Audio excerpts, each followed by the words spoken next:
Sexual health बाबत योग्य माहिती आणि स्पष्ट समज असणं खूप गरजेचं आहे। तो ग्लास पूर्ण भरलेला आहे म्हणजेच त्यात न्यूट्रिएंट जास्त आहेत, परमनंटली खराब होतात। हा एक तात्पुरता बदल असू शकतो। काही गोष्टी इतक्या वेळा ऐकायला मिळतात की त्या आपोआप खऱ्या वाटायला लागतात। सेक्शुअल हेल्थ बाबतही असंच होतं। मित्रांच्या गप्पांमध्ये, इंटरनेटवर किंवा जुन्या समजुतीमधून दोन गोष्टी वारंवार ऐकायला मिळतात। वीर्य जास्त असेल तर स्पर्म पण जास्त असतात आणि रोज इजॅक्युलेशन केलं तर स्पर्म कमकुवत होतात। पण खरंच हे कितपत बरोबर आहे? आज आपण यामागची खरी सायन्स अगदी सोप्या भाषेत समजून घेणार आहोत। या विषयाबद्दल प्रसिद्ध सेक्सॉलॉजिस्ट डॉक्टर उमेश मुंदडा काय सांगतात हे जाणून घेणं महत्त्वाचं आहे। डॉक्टर उमेश मुंदडा यांचं आशा किरण सेक्स क्लिनिक 1985 पासून लोकांच्या सेवेत आहे। ॲज अ क्लिनिकल सेक्सॉलॉजिस्ट म्हणून ते गेल्या 40 वर्षांपासून पुरुष आणि कपल्सना सेक्शुअल हेल्थ आणि फर्टिलिटी बाबत मार्गदर्शन करत आहे। महाराष्ट्रामध्ये मुंबई, पुणे, नाशिक, कोल्हापूर नगर अशा अनेक शहरांमध्ये त्यांचे क्लिनिक आहेत, तर छत्रपती संभाजीनगर येथे आशा किरण सेक्स क्लिनिकची मुख्य शाखा आहे। सोमवार ते शुक्रवार ते संभाजीनगर येथे प्रॅक्टिस करतात आणि शनिवारी रविवारी पुणे आणि मुंबई येथे पेशंट्सला भेटतात। आता पहिला मिथ समजून घेऊया। जास्त वीर्य म्हणजे जास्त स्पर्म। डॉक्टर उमेश मुंदडा सांगतात की पूर्णपणे ही गोष्ट अचूक आहे, कारण वीर्याचं प्रमाण आणि त्यात असलेली स्पर्मची संख्या या दोन वेगळ्या गोष्टी आहेत।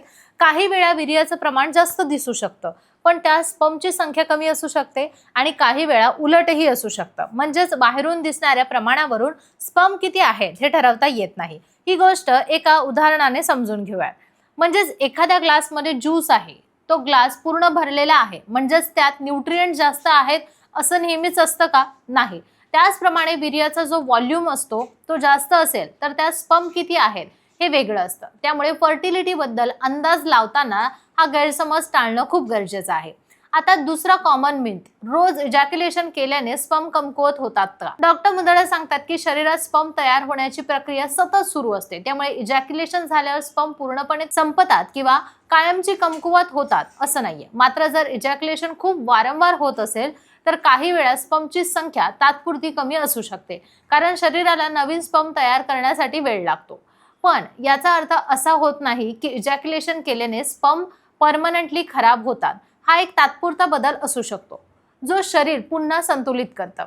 म्हणूनच ही गोष्ट घाबरण्यासारखी नसते। इथे एक महत्त्वाची गोष्ट समजून घ्यायला हवी की स्पर्म हेल्थ म्हणजे फक्त एकाच गोष्टीवर अवलंबून नसते। शरीरामध्ये hormones, overall health, lifestyle, stress, sleep या सगळ्याच गोष्टींचा एकत्रित परिणाम स्पर्म क्वालिटीवर होत असतो।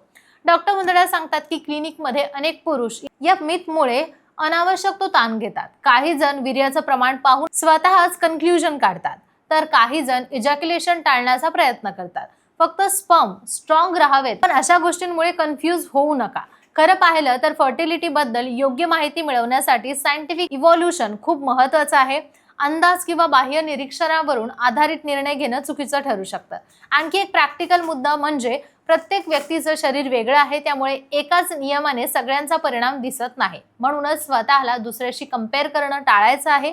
शेवटी एक गोष्ट महत्त्वाची लक्षात ठेवा, जास्त दिसणं म्हणजे जास्त असणं असं नसतं आणि वारंवार होणं म्हणजेच कमकुवत होणं असंही नसतं।